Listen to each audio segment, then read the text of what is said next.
I'm Ariana Brocious, and this is Climate One. Today's show is all about how to navigate a world in the grips of multiple crises, especially at a time when your own life is in flux. But before we dive in, we have some exciting news. And that's to welcome our guest host, Alana Casanova-Burgess.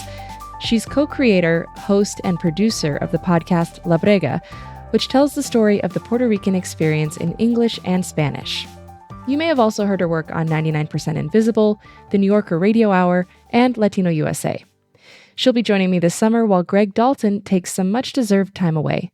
Welcome, Alana. Hello, hello. Thanks so much for having me. Excited to have you here. We have a lot of great episodes coming up, and it's great to have you on the mic with me. So today's show is called Adulting in Turbulent Times. Alana, what does that phrase, adulting, mean to you, or how does that resonate with you? Yeah, I love that title because I've done some adulting in my life. How about you? I hope I've done some adulting. You know, I think every time I take my car to the mechanic or do something like changing the refrigerator filter, I'm like, okay, yeah, you're on top of things. And, you know, I think this phase of life, this period from your 20s to your 40s, is about seeking stability, right? You're looking for your career. Maybe you're buying a house. Maybe you're finding a partner or thinking about kids. And that all kind of is encompassed in this idea of adulting. Yeah, and the word adulting is kind of complicated, right? Because it depends on who you are. Like some people have been adults, real adults, for most of their life. They've had to translate for their parents, or they've had to raise themselves in very real ways. And so sometimes I wince at that word because as a generation, you know, I'm a millennial, are we really such babies? We need a special word for being grown-ups. Like, you know, it's almost too cute. If I think about past generations, being an adult meant doing things like buying a home and having a mortgage or having the same job for decades and decades, you know, these large ambitions.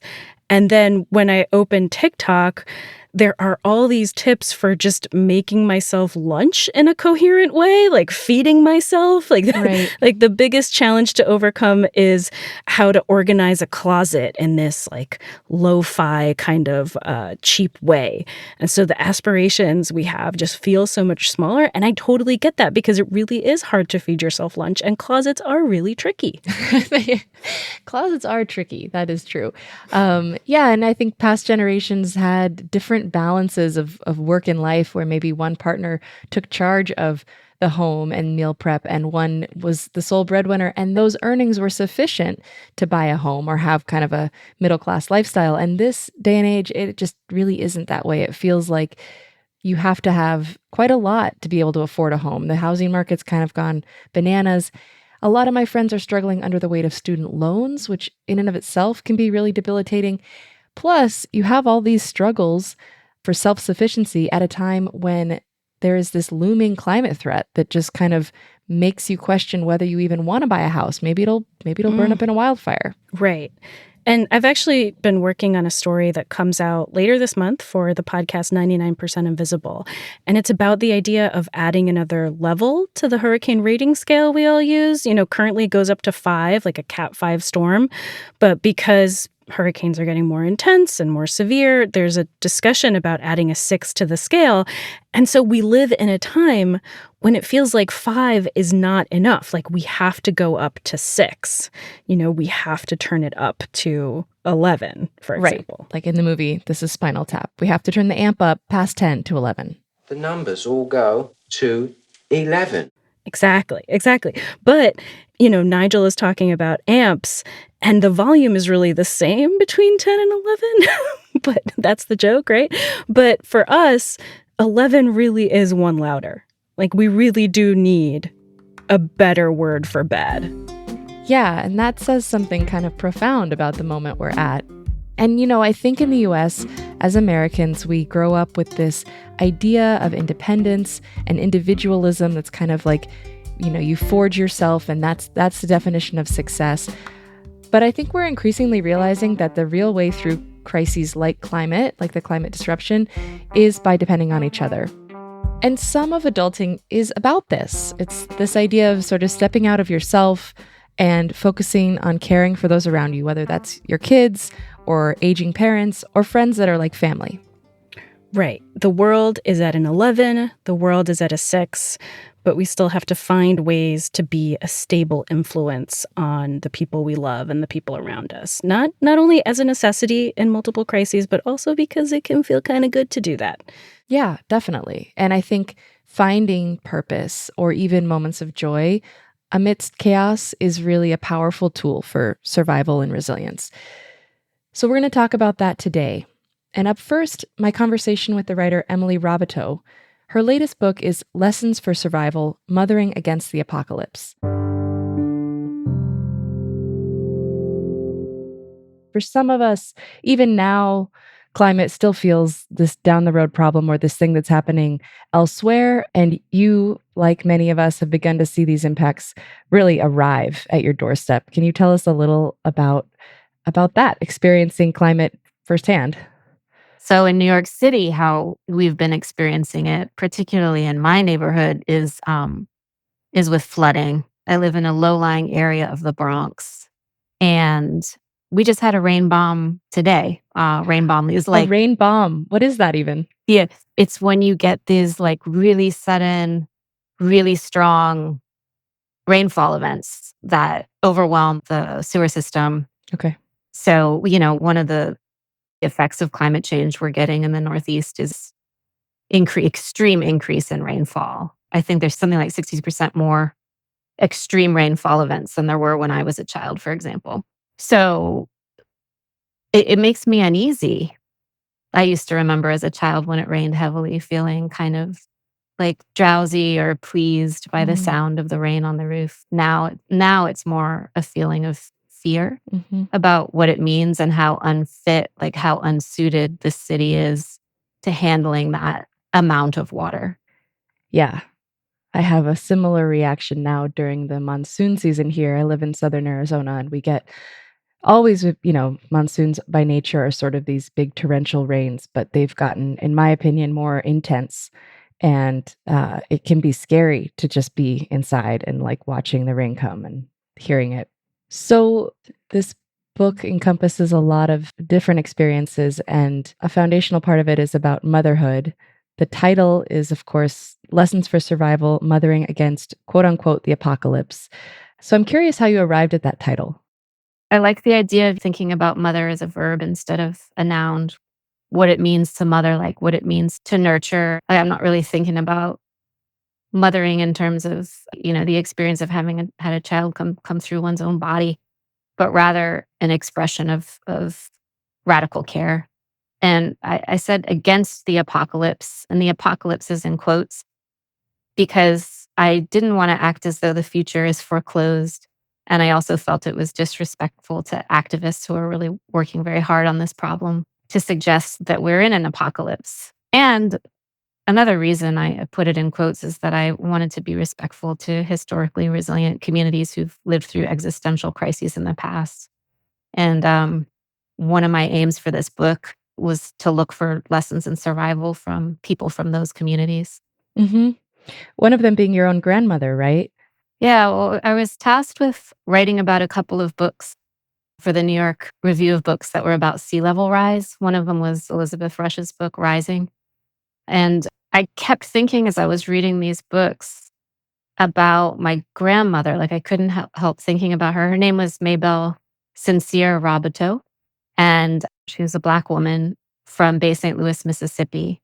And in 1943, when she was pregnant with my dad, her husband, my grandfather, Albert Raboteau, was shot and killed by a white man who was never prosecuted for the crime for something really petty. And after giving birth to my dad, she fled the Jim Crow South and the terror of that place to the north, and she raised him in Michigan along with his two older sisters, my aunties. But it had to be So, incredibly difficult. All of yeah, that had to be so hard. yes, because she had to leave a home that in many ways she loved. Yeah. That was where her people were from for generations, right? And so the loss of a landscape that she loved, the loss of close family members that she loved. And yeah, I kept thinking of her while reading these books on sea level rise that were making a case for managed retreat, Mm. actually, as somebody who lives in a coastal city threatened by sea level rise where people have died in storms, you know. I'm thinking about Hurricane Sandy in 2012, particularly the coast of Staten Island, where a lot of folks lost their lives while trying to work their sump pumps in their basements. And then afterwards got together in their communities and figured out how to practice managed retreat. Like they didn't want to go through that again. So figured out how to get back the pre-storm value of their homes and move together to safer territory. Kind of reminded me of what my grandmother had done, like an act of bravery, but also humility in the face of something that is an existential threat, right? Hmm. So I want to turn now to your own experience as a mother. You have two sons. One of them, I think the eldest, had a fascination for a while with trains. But after visiting an American Museum of Natural History exhibit called Nature's Fury, his fascination switched to violent weather. This was an exhibit describing some of the more recent climate, extreme weather events that have happened in the last 50 years. Yeah. Our older kid, he just turned 13 this week, but he's one of those categorical learners that goes really deep into a subject. So it was initially trains. At a certain point, it was sharks. And then it was the Titanic. And then it was violent weather. We went to this exhibit at the American Museum of Natural History, which is the go-to place for parents in New York on rainy days. So, but he was really little when we encountered that exhibit. He was like 4 or something, but he got really deep into violent weather to the degree that he went through all the books in our local public library in his age range on that subject. Wow. The librarian had to like apologize to him and be like, sorry, Geronimo, we have no more books on. I think I'm similar to him in that I feel safer about a scary subject, whether it's sharks or the Titanic or extreme weather, when I know more about it. Mhm. And also, you know, when we were at that exhibit, my husband and I did feel a degree of trepidation about like, wait, there was this map of New York City. It was showing like the 5 boroughs and all the lights going out as it looked when Sandy struck. It was showing like the rising waters, Mm. and it was like a touchscreen map. And it was just at the level, almost like coffee table level. It was like at a child's level where they could look at it. But it was making us really scared that what he was witnessing at a really young age was how at risk our city is, in particular to the rising sea. And thinking about it afterwards, I realized, you know, like, well, this is not something we're looking ahead to. This is something that in fact already happened. Sandy Mhm. happened when our first kid was a baby and when I was pregnant with the second one. Like it was a past event, not a future event. And so for me, confrontation with that exhibit was a bit of a wake up about not just what we can expect, but what's already here. Right. Yeah. I think it's extremely hard to be able to face your children and be honest and truthful with them about what, I don't know, what dangers there are in the world, Mm. and also not scare them. Yeah. So I don't know, how do you find a way through that? Yeah. I've been thinking a lot about what intergenerational justice looks like in practice. And I think it's like working together, like listening to the questions they're asking of us, trying to answer the questions that they're asking. In my case, like I've learned that pointing to the solutions, like local solutions, is really helpful, both for my kids and for me, so that we don't drown in anxiety about it. One example of climate mitigation happening in our neighborhood in the Bronx is that they're unburying this brook that was buried and piped into the sewer. In fact, our house is sited on like the former pathway of that brook. And we live, as it turns out, in like paved over wetlands. And we didn't know that when we bought our house. No surprise when like I've done some research about it and discovered that flood zones often overlay with red line communities. And these are also communities in zip codes like ours where kids like mine have asthma because we're also sited near poisoning infrastructure.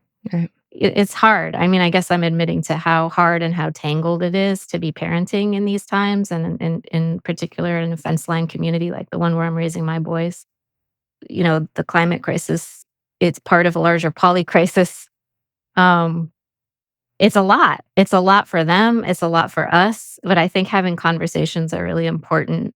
And what I feel like when I talk about this stuff with my kids is like, it's okay to despair. We're often told like, don't despair, as if that's a thing that That you can switch off. Yeah.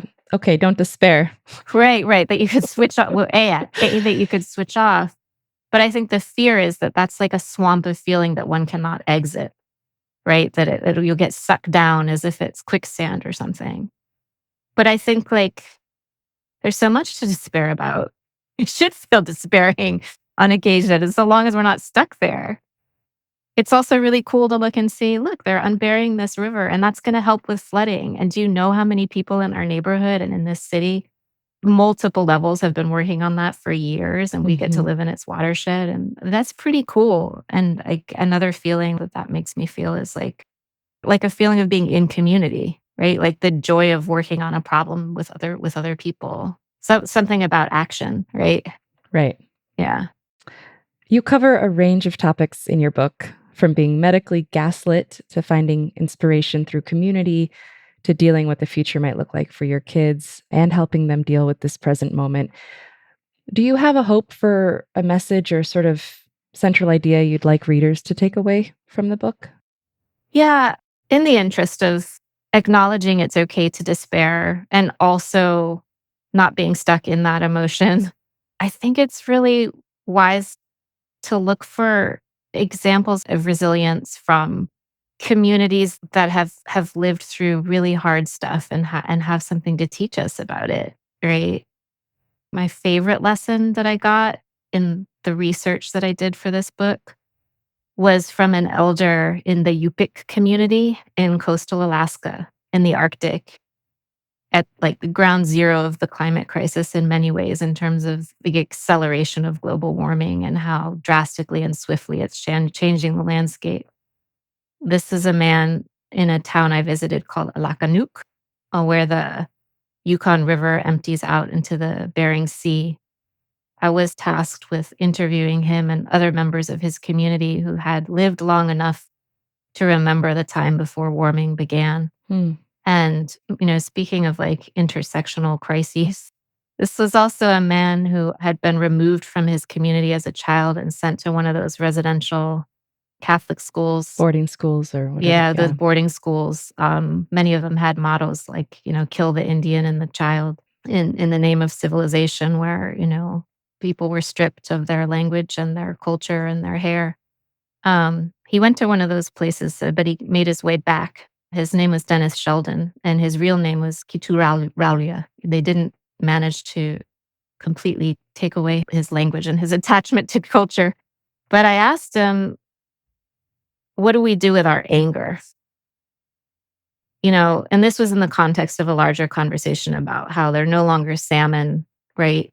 How there's no longer the ability to hunt and gather in the same way for their people because of the changes that climate change have wrought to the community, that very homes are sinking into the river because permafrost is melting so fast. Like the very earth beneath their feet is turning to mud, and it's so disorienting and disabling and horrifying. I asked him, what do you do with your anger? And I meant that sincerely, like such that it doesn't kill you, because your right to anger is so, whatever anger you might feel is so righteous, right? Hmm. And he said, that's easy. We take care of each other. Like that was his lesson for survival, right? For surviving the anger that this brings. And I knew when he said it that it was right, like that was the truest lesson, actually. That's what I mean by, when I say mothering as a verb, like it's that when he said it and it hit me in my heart, it was like the mother part that already understood that the answer is just taking care of each other. It's a really powerful message. Emily Raboteau is author of Lessons for Survival, Mothering Against the Apocalypse, a beautiful and excellent and powerful book that I encourage everyone to read. Emily, thank you so much for joining us on Climate One. Thank you, Ariana. Today on Climate One, we're talking about adulting in turbulent times. Coming up, a wildfire destroyed a young woman's home. Recovering from that loss set her on a new path. I have so much hope for what we can achieve together, for everything that we can save. Knowing that a part of it is also mourning our losses and tending to our fears. We'll be right back.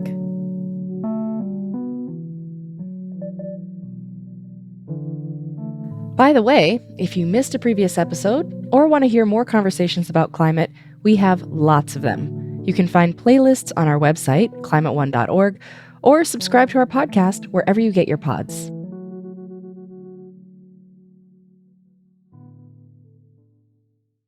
Hey, before we get back to the show, we want to tell you about another podcast that we're listening to that we think you'll enjoy. It's called Political Climate from Latitude Media and Boundary Stone Partners, and it features an insider's view on climate policy and politics. As you know, clean energy and climate tech are inherently policy-driven enterprises, and anyone working in policy or advocacy has the potential to shape our energy future in a meaningful way. That's what Political Climate is all about. I've listened to it for a while, and I'm excited it's back. Every other week, co-hosts Julia Piper, Emily Domenech, and Brandon Hurlbut cover the nuances of government funding, regulations, backroom negotiations, and of course, the election. Political Climate is a show for people who want authentic conversations and strong opinions on significant climate issues from voices across the political spectrum. You can listen at latitudemedia.com or anywhere you get your podcasts. On last week's show, we talked about wildfire resilience. That's a term that encompasses a lot of things, but at its core is about learning to live with fire, understanding it as a natural and essential part of our landscape, in spite of the utter destruction it can leave in its wake. As part of that episode, we heard from Alanis, who told us about losing her family home in Northern California to the River Complex fire in 2021. She described the experience of gathering special belongings from her house as the fire approached. I do remember looking around, leading up to the fire, just walking around the property and just looking around, almost like it was somebody, like someone you loved at the hospital, and you really hope they're going to pull through. But just in case they don't, you give them one more loving look. And you tell them one more time just how much they mean to you. While her family was unharmed by the blaze, the house and almost everything in it was gone. For Alanis, the years that followed were filled with grief, even thoughts of suicide, but eventually led her to a new career path. So as we hear more about that on today's show, please take care while listening. Now, let's pick up her conversation with Greg Dalton at the point just after the fire. You went back about a month later. This is the fall of 2021. You are in your early 20s, just adulting. You're about kind of leaving this home, and then you go back to it. Really forced out of the nest. Yeah, right. Burned out of the nest, yeah. And then you went back, and so what did you see? What did we see? It was just awful. I mean, it was kind of funny deja vu. You were driving up and you see the same trees and road you've seen a million times before. And then there was just this one turn in the highway where the view changed and the trees opened up more and everything was gone. It was just burnt trees and sticks, and my house was melted, and it was quiet and eerie because all the animals burned. And I remember what really struck me is the rocks were all still in the same place. A lot had changed too, because right after the fire, there was heavy rain, and because the roots had burned, there was massive flooding. So there were logs thrown around, and the river had changed position. So much of it was disorienting. The destruction was horrible and really disorienting. And parts of it still felt familiar, which was comforting and awful, because I know what it was supposed to look like. And you say that after that, you got into the superwoman thing and you tried to take care of everybody. And then we were working together at the same organization, the Commonwealth Club, I should say that. And then you realized you weren't okay. And then you poured yourself into a new job. How did you work through that grief? So right after the fire, the first trip up to Coffee Creek, that was under the premise of getting to share my story with a news organization. So I felt like a journalist going back and was taking pictures and photos and recording myself and was writing stories about how I was feeling. That felt really productive and healing for me. A lot of people were asking how I was doing, and it was kind of born out of that. I wanted them to know that, let them know the update, like GoFundMe goal had been met. We were safe, we're okay. And I kind of realized the next stage of what I wanted people to do as they were checking on us and thinking about us was to talk about climate change and reflect with me about places that they loved and kind of in that way help me shoulder the loss and the pain of it. What I'm hearing is, yeah, yes, feel for me and pity me and do something about it. Sounds like you wanted to you wanted to turn that into reflection and action, it sounded like. And it felt like there was an appetite for it. People were truly reeling for us. It was horrible. And once our physical needs were met and people were still thinking of us, that was the prompt that came naturally to me to offer to people of feel with me, my loss, but your potential loss. And then together, maybe we can mourn and work together to save everything that we still can. And so you wrote in Medium, quote, "What do I need now? I need you to talk about climate change, what you want to fight to save, what you may have already lost, what gives you hope in the wake of the climate crisis, and what confuses or scares you most." Yeah. I don't know if at that point I'd found Catherine Hayhoe's book, Saving Us. I know, I know I found it around that time, but it felt really powerful to feel like in that moment where I felt so raw and broken and vulnerable, all that I felt able to do was maybe talk about how I was feeling. And it felt really nice to feel like that was, or hear external affirmation from Catherine Hayhoe's book that was valuable, and from the response from other people. Getting back to your question of that kind of fed this feeling of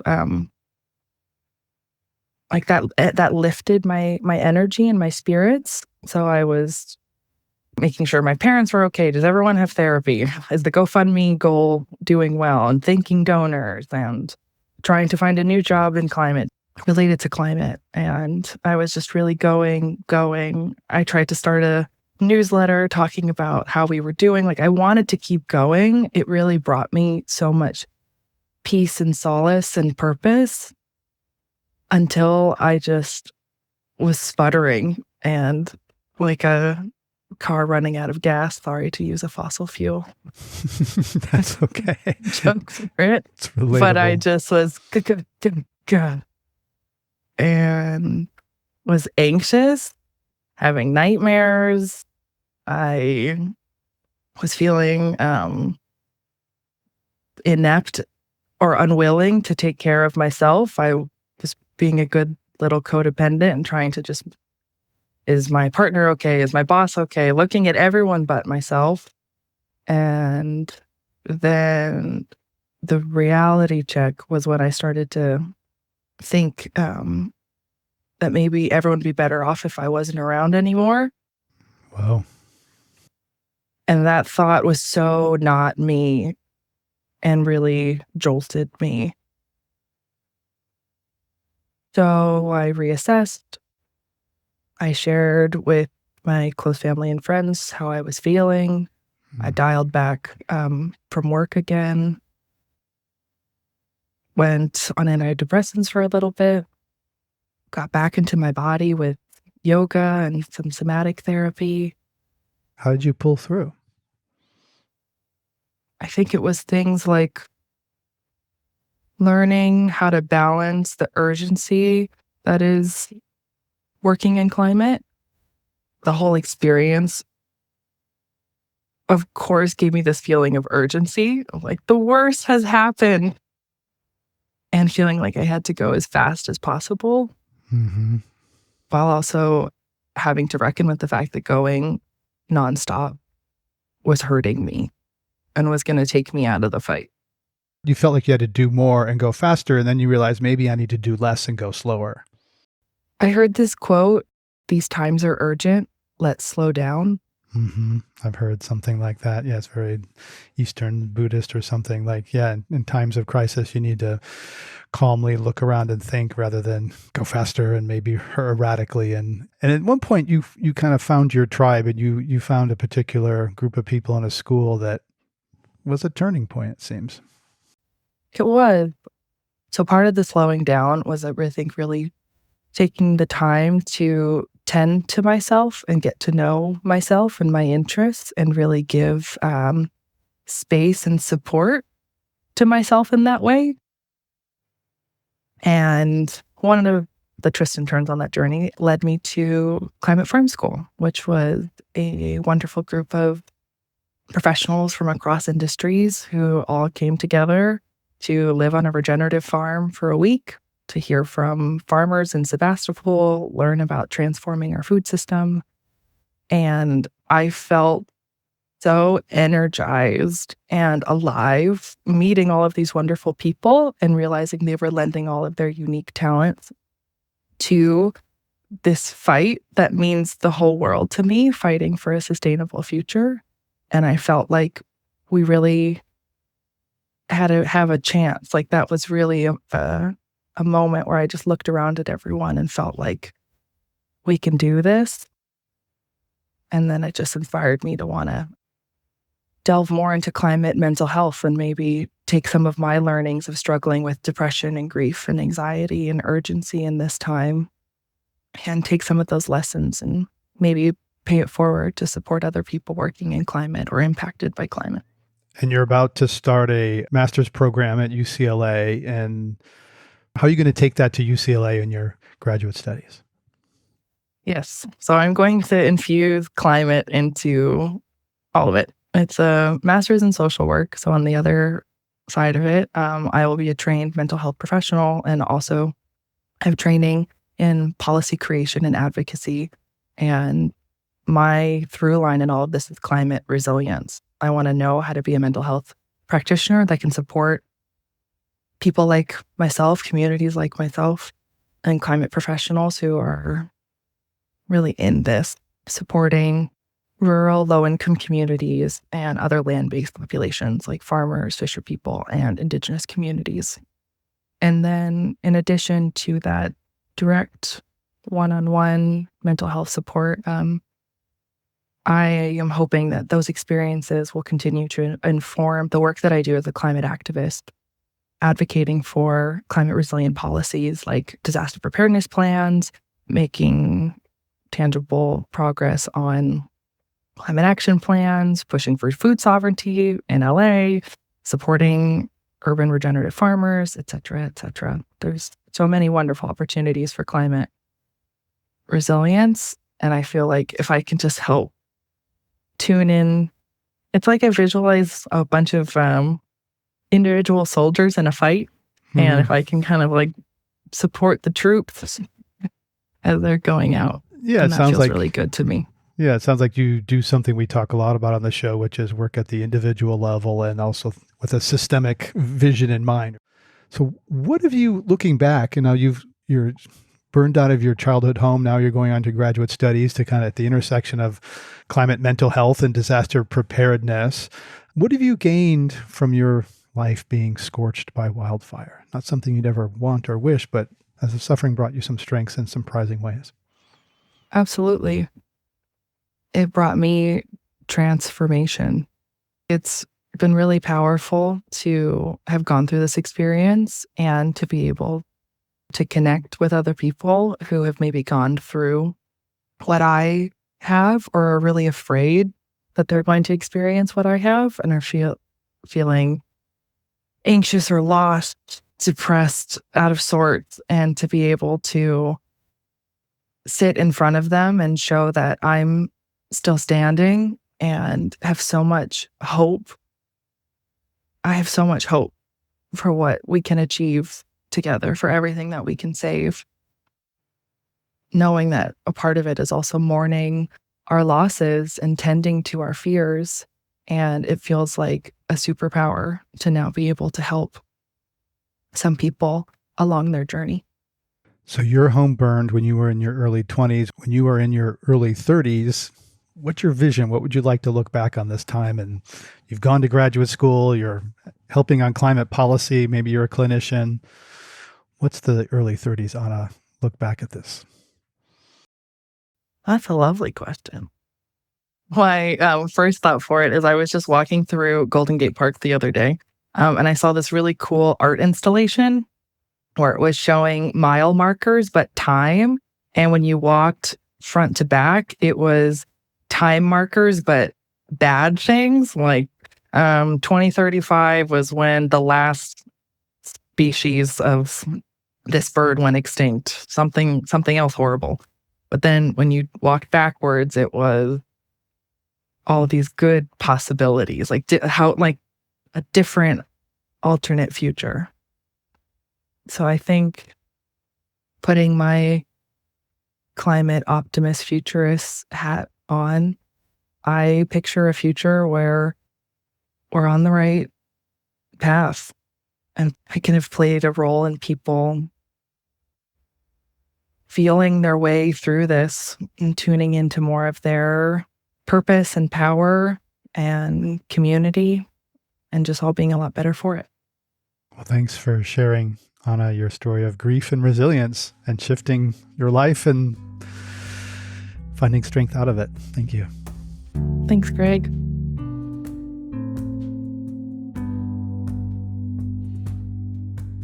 Coming up, a therapist says that when we're feeling climate anxiety, it's important to consider our emotions before jumping into action.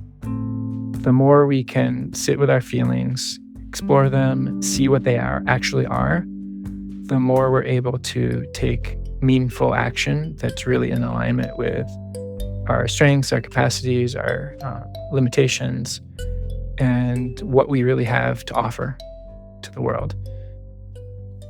We'll be right back.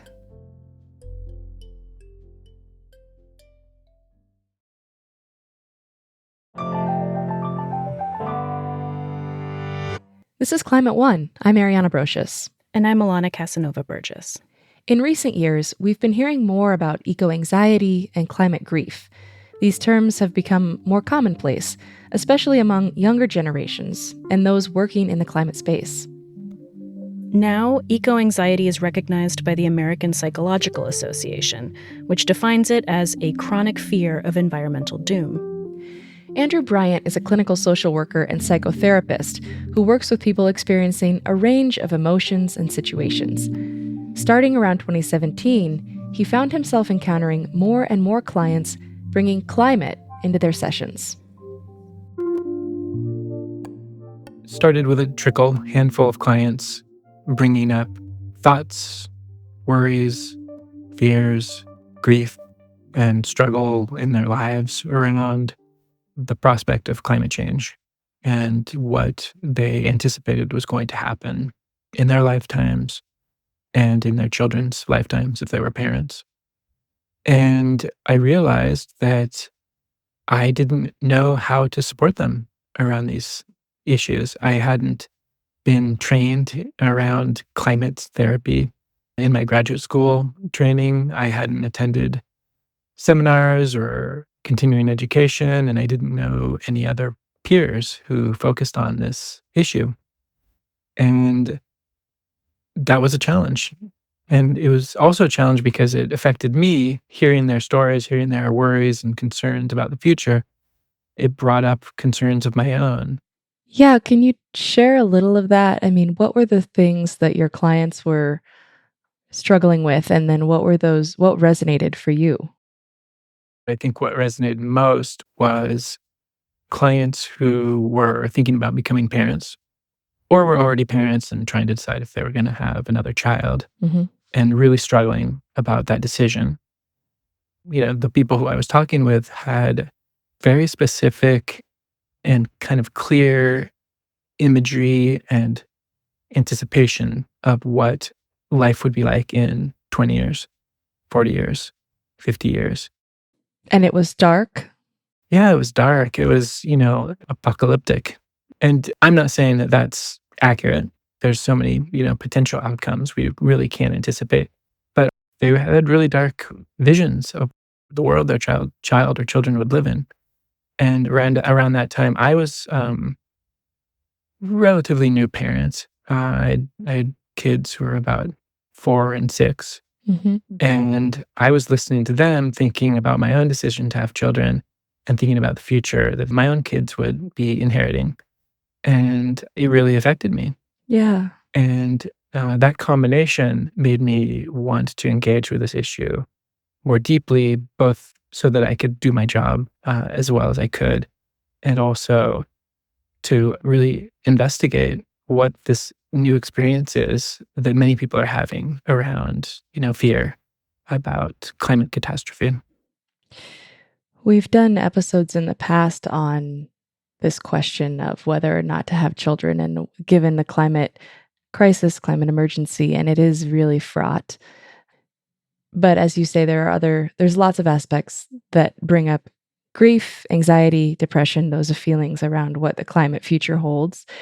So, what did you do when you began to realize your own desire for learning and being able to be a good practitioner, but then wanting to take care of yourself too? What were your next steps?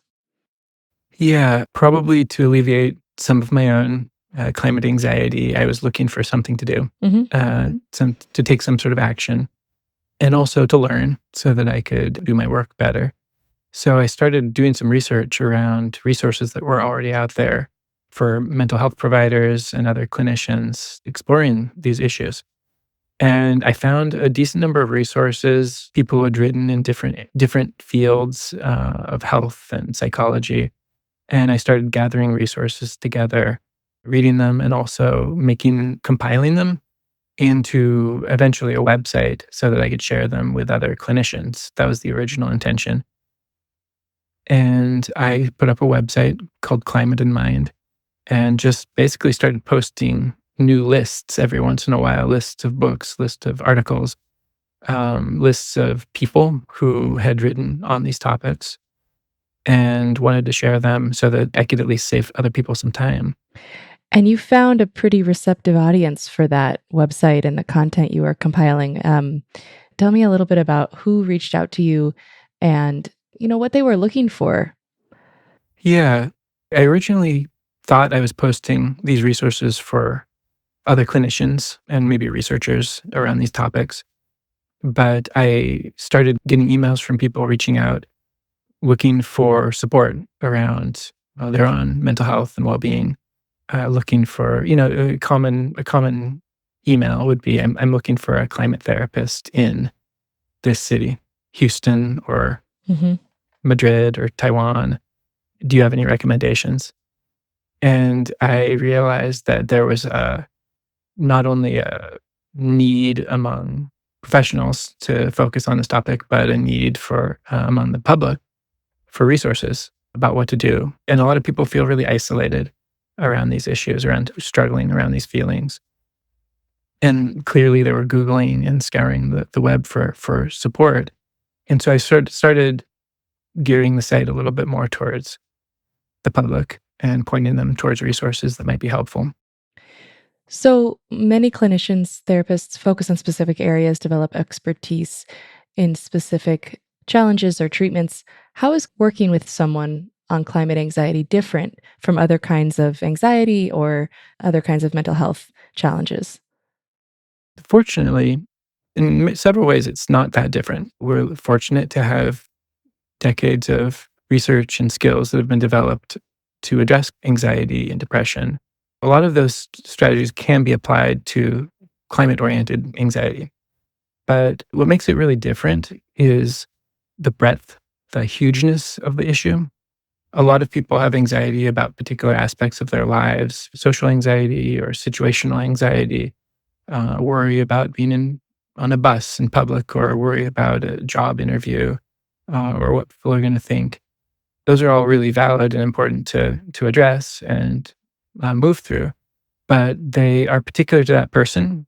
And so the therapist can provide a sort of an objective support and help them hopefully work through those fears and anxieties and recognize that they're often exaggerated and that they have the capacity and strengths to move through them. With climate change, the problem is so huge and the potential for harm is so existential and all encompassing that it's really important to validate the fears and support people to express their feelings around them, not encouraging or supporting negative or unhealthy thoughts about the future, but like resonating with, yeah, this concern is valid and I understand where you're coming from here. A lot of clients or people who reached out to me over the years have struggled with therapists or other providers who have downplayed their concerns or suggested that they're exaggerating their worries. So they really want someone who can get it and who is not going to dismiss their feelings or suggest that they should just sort of get over them. Right. So it's a little bit more of a shared understanding, shared concern on the part of the clinician and the client, as opposed to just, right, helping someone work through a particular to them issue. So do you feel like you need to have climate knowledge or, a certain amount of depth to have the ability to fully appreciate the concerns some of your clients bring to you? Yeah, that's an interesting question because probably not surprisingly, a decent number of people who are experiencing climate depression or anxiety are people who are exposed to the data and the facts over a long period of time. So we're talking like researchers in climate fields, climate activists, and not surprisingly, they know a lot more than I do about science and about what's happening. So I often find that I, don't have as much background or knowledge as they do. And I don't think it's necessary. I don't think that's necessary or even possible. But I do think, what we really need is a basic understanding that we're starting from the same place.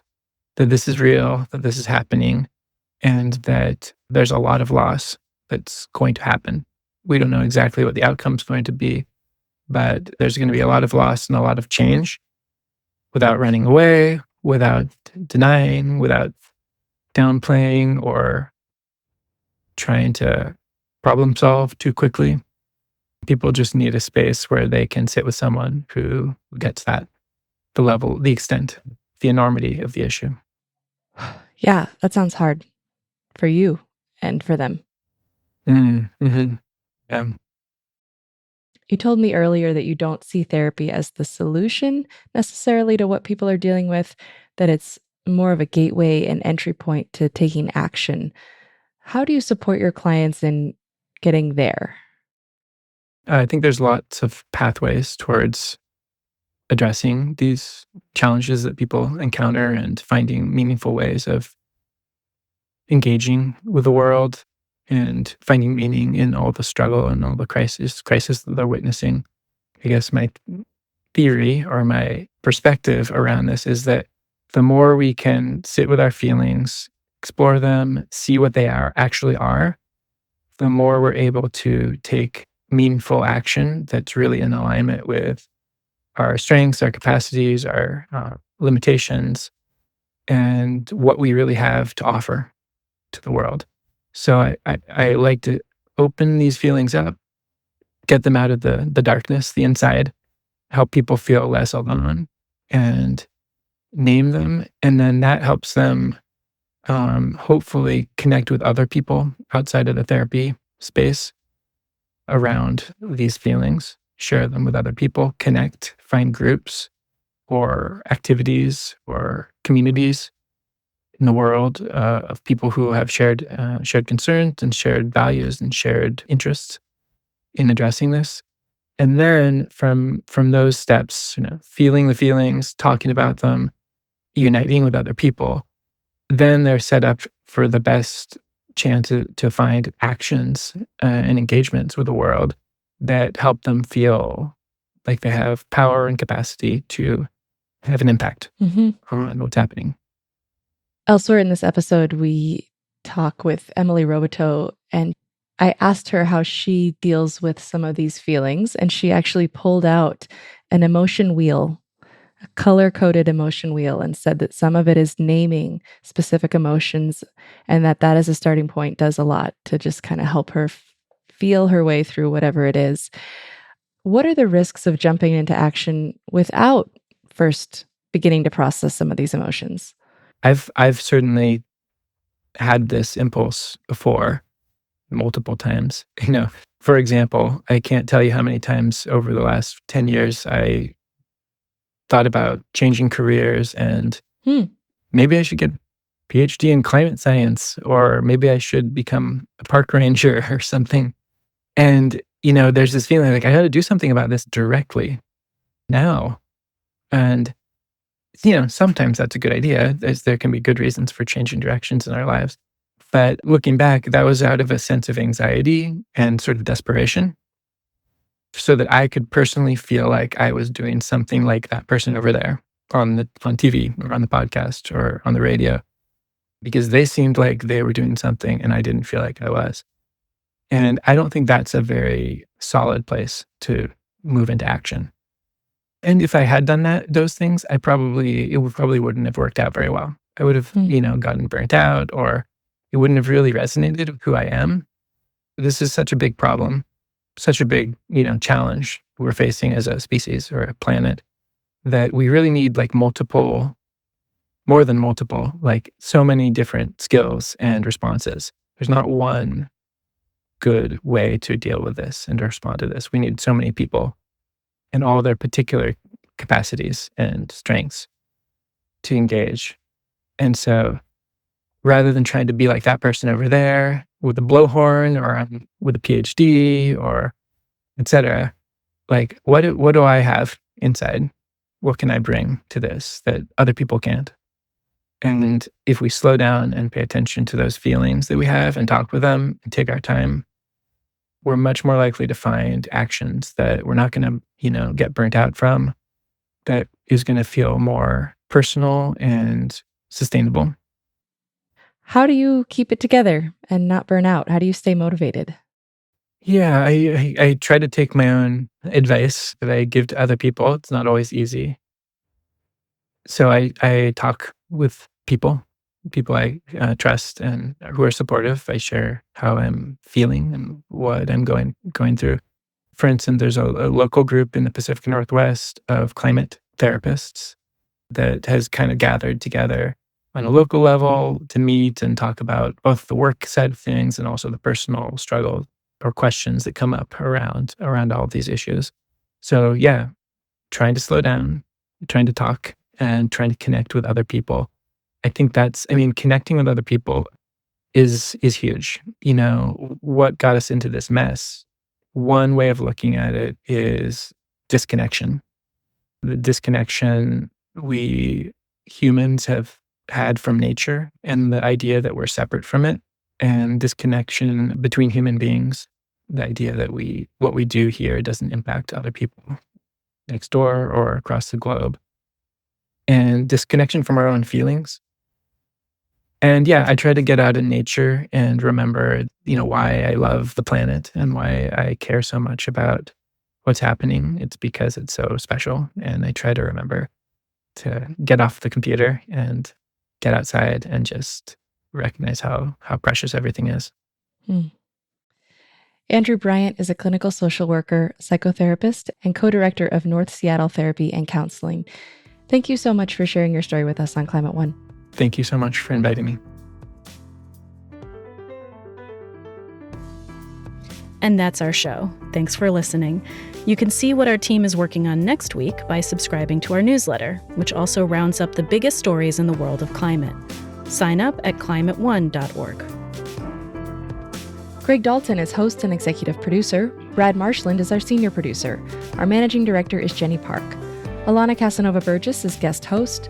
Austin Colon is producer and editor. Megan Basilia is producer and production manager.